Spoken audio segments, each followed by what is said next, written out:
Bonjour à tous, je vous retrouve aujourd'hui pour une nouvelle vidéo pour vous faire une revue sur une palette, et oui, enfin.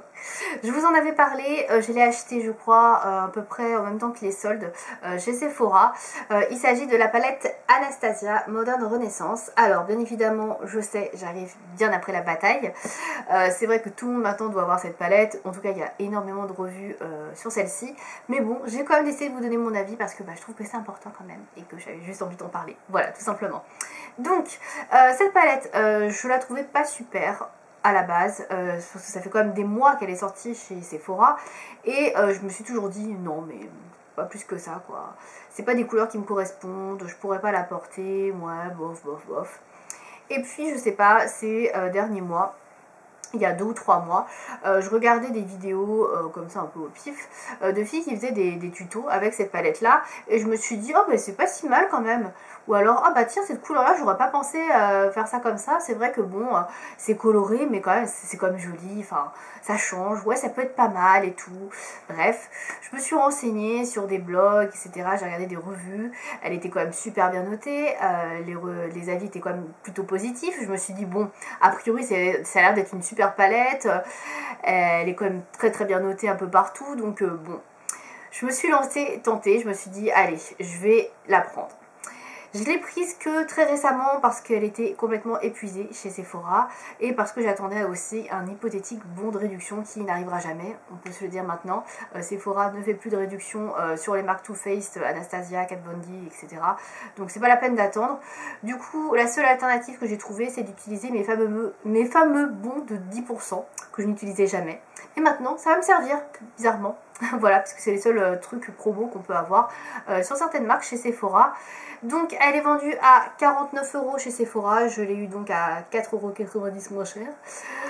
Voilà, ce n'est pas énorme, mais c'est toujours ça. Disons-le quand même, voilà. Est-ce qu'elle est bien? Ce que j'en pense, les points positifs, négatifs, donc je vais vous dire ça tout de suite. Donc tout d'abord le packaging, donc elle est sous un petit carton rose, bois de rose comme ceci, qui est très très joli, voilà. À l'extérieur, donc vous avez, enfin de l'autre côté, vous avez donc la composition des fards, une petite photo de la palette avec les petits noms, voilà. Ensuite, à l'intérieur, parce que c'est comme ça qui nous intéresse, donc elle est dans son petit écrin tout en velours, là, trop mignon, c'est tellement joli. C'est tout doux et tout. Bon par contre c'est super salissant. Moi elle n'est pas salie parce que je la range automatiquement là-dedans. Justement pour pas la salir parce que j'ai vu qu'il y avait pas mal de problèmes au niveau de ça. Qu'elle était quand même assez salissante. Moi je fais très gaffe quand même parce qu'elle est belle et je tiens à ce qu'elle reste belle. Voilà. Donc voilà pour la palette. Vous pouvez l'ouvrir avec le petit truc ici. Hop, pour la tirer. Hop. Et donc là vous avez un miroir. Hop, le petit plastique qui est tombé, mais c'est pas grave, on ramassera après. Et vous avez les fards qui la composent. Donc elle est comme ceci, donc je vous apprends rien, hein. Je pense que vous la connaissez par cœur. Enfin par cœur peut-être pas, mais vous en avez vu des tonnes et des tonnes de vidéos à ce sujet. Donc elle est super jolie, c'est des fards que vous pouvez trouver je crois en mono pour la plupart. C'est-à-dire qu'Anastasia vend ses fards à paupières comment dire, en panne. Directement à l'unité, donc je pense que vous pouvez trouver la majorité de ces couleurs, peut-être pas tous, parce que moi j'avais cherché certaines couleurs, je ne les avais pas trouvées, en tout cas en France, peut-être qu'à l'étranger elles sont disponibles, en tout cas je ne sais pas. Donc vous avez quand même un camailleux de couleurs qui est quand même intéressant, vous avez un pinceau double également que je n'ai pas utilisé, vous pouvez le voir, et donc le camailleux de couleurs comme je vous disais qui est quand même assez intéressant, vous avez quand même un mélange de textures aussi qui est pas mal, en sachant que vous avez pas mal de fards mat, mais vous avez aussi des fards irisés, donc ici vous avez des fards irisés par exemple. Là vous avez plutôt des fards mat. Enfin voilà, il y a un beau mélange de textures. Moi ce que j'aime dans une palette c'est avoir des irisés déjà, mais aussi avoir des mats parce que je trouve que les deux ça me fonctionne très très bien ensemble. J'aime bien avoir un beau mélange des deux et là je trouve qu'on a un beau mélange. Ce qui me faisait peur au début c'est tous ces fards orangés, rouges etc. Je me suis dit mais tout ça là je vais jamais le porter, même ça là je vais pas le porter. Et finalement, je me suis laissée surprendre et figurez-vous que j'ai trouvé des maquillages très sympas à faire avec ce genre de couleurs.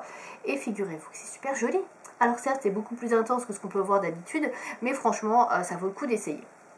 Donc, je ne vais pas vous faire de swatch de ces fards-là parce que il y en a des tonnes sur internet, vous pouvez trouver des choses de qualité très très bien, alors que moi ça va peut-être pas être super. Donc je vous fais pas de swatch. Que vous dire de cette palette? Alors on va commencer par les points positifs. qui en fera les points négatifs. Donc les points positifs, déjà vous avez un bon camailleux de couleurs, vous avez beaucoup de couleurs différentes, vous avez des couleurs claires ici, vous avez des couleurs plus intenses, donc on peut vraiment mixer les deux pour avoir un maquillage plutôt équilibré, donc ça c'est super cool. Comme d'hab, vous avez une très touche lumière, dans les palettes en général, vous avez une belle touche lumière qui est ici, vous avez même une deuxième qui peut être là, donc après c'est selon les goûts hein, au niveau de la touche lumière. Moi j'utilise plus celle-ci qui est un peu plus mate, enfin en satiné, celle-ci beaucoup plus irisée, donc après c'est selon les goûts, hein. Soit vous utilisez Tempera qui est un peu plus beige mat, soit vous utilisez donc Vermeer qui est un peu plus irisé, qui est ici, hein. Voilà, donc il y a deux possibilités de touche lumière. Vous avez des fards un peu plus sombres, celui-ci qui est très bien donc pour faire un maquillage un peu plus intense, un coin externe, etc. J'utilise beaucoup, je pense que vous pouvez le voir. Des côtes de paupières, etc. Celui-ci est pas mal également non plus. Voilà, donc vous avez quand même un beau camailleux de couleurs. C'est une palette qui est plus indiquée, je trouve, pour l'été, par contre, pour moi, ou l'automne peut-être. Enfin, l'été, n'importe quoi. Pour l'automne, oui, voilà. Je dis des bêtises, que c'est des couleurs quand même assez foncées et un peu plus pour l'été avec des couleurs orangées, même si au final on peut porter un peu ce genre de maquillage un peu toute l'année. Le point positif avec ces fards, c'est que ce sont des fards super faciles à travailler. Franchement, ça s'estompe très très bien. Ils sont vraiment très agréables à travailler. Ils sont vraiment très très beaux, ils s'estompent bien. Enfin, c'est des fards qui sont vraiment très, très agréables à travailler. Et je les trouve très bien. La pigmentation est top. Franchement, c'est super bien pigmenté. Vous avez la couleur en une seule fois en passant juste un peu le pinceau. Vous n'avez pas besoin d'en remettre 150 fois. Ça, c'est vraiment top. Donc, il n'y a rien à dire. Franchement, sur la qualité des fards, elle est vraiment au rendez-vous. Les petits points négatifs de cette palette, alors parce qu'il y en a quelques-uns malheureusement. Donc tout d'abord, le premier point, c'est que les fards sont très poudreux. Donc vous avez beaucoup de chutes. Là, vous avez pu voir peut-être qu'il y a du marron qui est descendu dans le orange. Voilà. Donc je vais souffler un peu pour enlever tout ça, mais ouais, il y a beaucoup de chutes du coup, il y a un risque de chute qui est assez important parce que du coup les fards sont très très poudreux, c'est plus poudreux que du Urban Decay, c'est des fards qui sont quand même assez volatiles, ça c'est un petit peu le défaut de cette palette. Après, autre défaut que je dirais, pour moi, il manquerait peut-être un petit fard noir, voilà. Là vous avez un marron, j'aurais bien aimé avoir un noir, voilà, pour faire le ras de cils, un petit peu type eyeliner. C'est vrai qu'un noir aurait été sympa en plus dans cette palette. Après voilà, c'est selon les goûts, mais c'est une palette qui peut suffire à elle-même. On peut faire un maquillage vraiment de A à Z avec cette palette là. Donc le marron est quand même assez intense, donc ça c'est pas mal, même si j'aurais préféré un petit noir en plus. Voilà, autre petit point négatif, comme j'ai dit au début, c'est le packaging qui est un peu salissant aussi. Donc il faut faire très attention à le manipuler, sinon votre palette est vite dégueulasse. Et après pour la nettoyer, bah, bravo, c'est un peu compliqué. Voilà, voilà. Alors en général, pour moi, c'est une très bonne palette. Je l'aime beaucoup. Je suis assez surprise effectivement de la pigmentation des fards que je trouve vraiment très très bonne.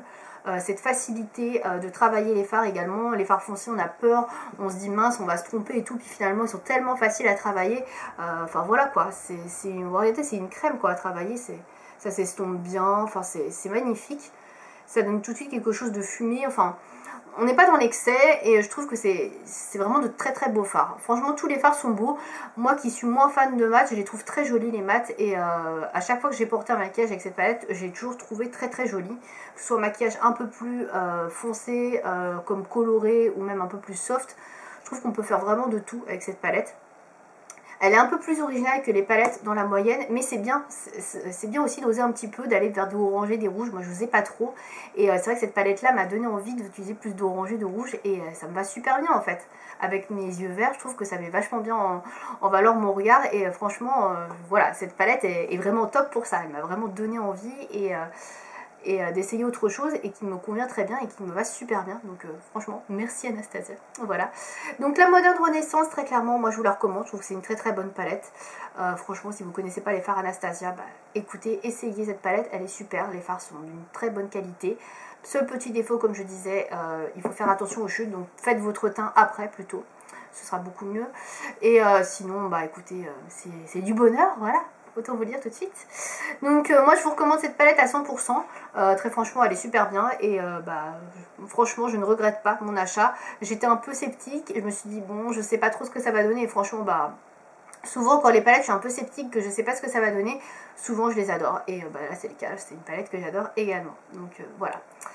Je sais que la marque Anastasia a sorti une toute nouvelle palette dans ce style-là qui s'appelle la Subculture, donc qui est verte, bleu-verte je crois au niveau du packaging, le même style. A priori les retours sont un peu plus mitigés sur cette palette-là, sur la qualité des fards, etc. Donc bon, à voir. Je pense pas que je l'achèterai parce que là on est vraiment dans des fards bleu, vert, etc. C'est un peu plus osé encore que celle-ci. Je ne pense pas l'acheter, mais voilà, je vous le dis si ça vous intéresse. Je ne sais pas quand ça sortira en France. Elle est déjà disponible aux États-Unis depuis quelques semaines. Et voilà, donc les retours sont plutôt mitigés, plus que sur celle-là. Donc celle-ci est beaucoup plus portable au niveau des couleurs, même si on voit du orangé, du rose. Ça reste quand même assez facile à marier et surtout à pouvoir travailler avec des fards peut-être un peu plus neutres. Voilà. Je crois que j'ai fait le tour sur cette palette. Si vous avez des questions, n'hésitez pas à me demander dans les commentaires, j'y répondrai avec plaisir. J'ai réalisé également des maquillages avec cette palette que je vous montre sur le blog. Donc si vous voulez quelques exemples de choses un peu plus portables peut-être avec ce genre de fard, n'hésitez pas à aller regarder. Et j'espère que cette vidéo vous aura plu. À bientôt!